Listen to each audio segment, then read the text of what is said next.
You know, we've all heard of selfies before. You take the camera out on the smartphone and take a quick snapshot of yourself. And you post it on social media. But there's been a disturbing trend where people are taking these selfies while driving, and it's causing cops to be on the lookout. On Inauguration Day, Mayor-elect Bill de Blasio will lead a tour and receiving line here at Gracie Mansion.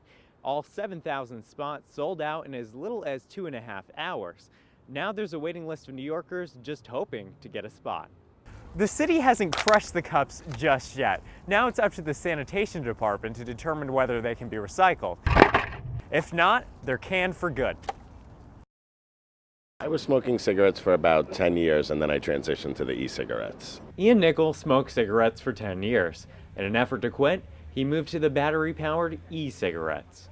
I smoke e-cigarettes everywhere. On the airplane, in the movie theater, the mall. Do people react to you having the e-cigarettes? Did they ever make any comments? No, never.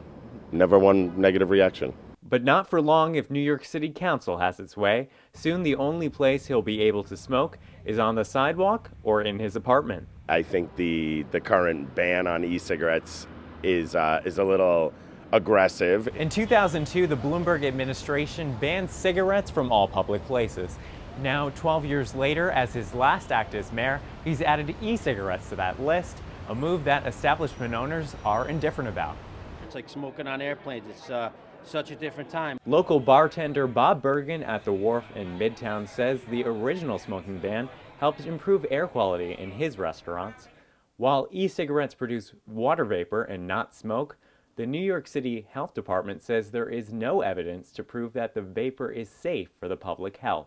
The cigarette ban years ago was a big to-do. This not going to be able to make a difference. But Nickel thinks the city is jumping the gun.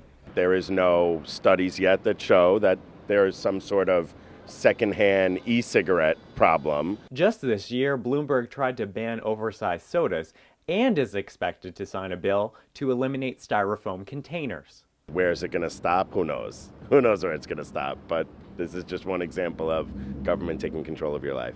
In Midtown Manhattan, I'm Mike Fallon.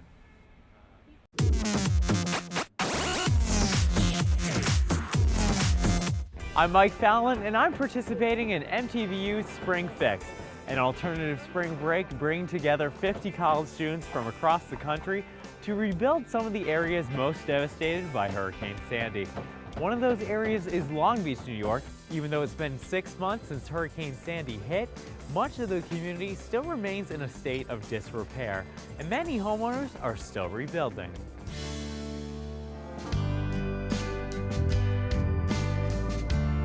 Did you ever imagine an event like Hurricane Sandy would happen to a community like Long Beach? We were so used to the storms coming up the coast and turning away as they got close to the Jersey, New York area. You know, as a surfer, you wait for the hurricane season. That's the best time of year for you, especially for my business. You know, I own a surf shop. For me, it's like, oh, it's gonna be so busy tomorrow. Everybody's gonna be surfing from everywhere. They're gonna come to Long Beach and surf.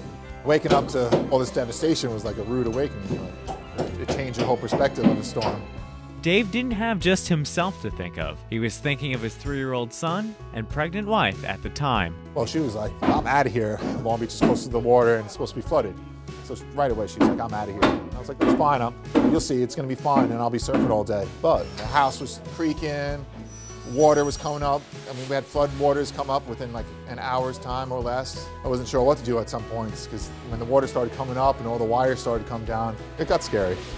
And the devastation for Dave and his family didn't stop with their home. Their business was also hit hard. All the surfboards got damaged. Every single rack we had, or a counter for sales, everything we had necessary to run a store was gone. But Dave's rebuilding the store and is almost ready to reopen. But since the storm hit, we're like, let's do some huge changes that we really wanted to do, and it turned out great. I love it. Over here is our boardwalk wall, which is all pieces from the 2 best surf spots in Long Beach. Big part of our community, the boardwalk. So to have it inside the store to remind people is really nice. What do you think about these 50 college students across the country who came to help out? It's incredible. We were at a standstill. The house was going to look like this, so we, for it with insurance. But then you guys came in and saved the day. I think he's a really cool guy, and he's not you know, super depressed about this. He's sort of taking his emotions and gearing it towards the positive. He just had a baby. They don't really have a proper house for him. And he's been so involved with the community, owning the shop, doing all the things that he does. That's really important to just give back to him. When they walk away from here, they know in their hearts that this is something I did that's a good thing. It's not for people, it's just for yourself. Thank you so much, Dave, for sharing your story.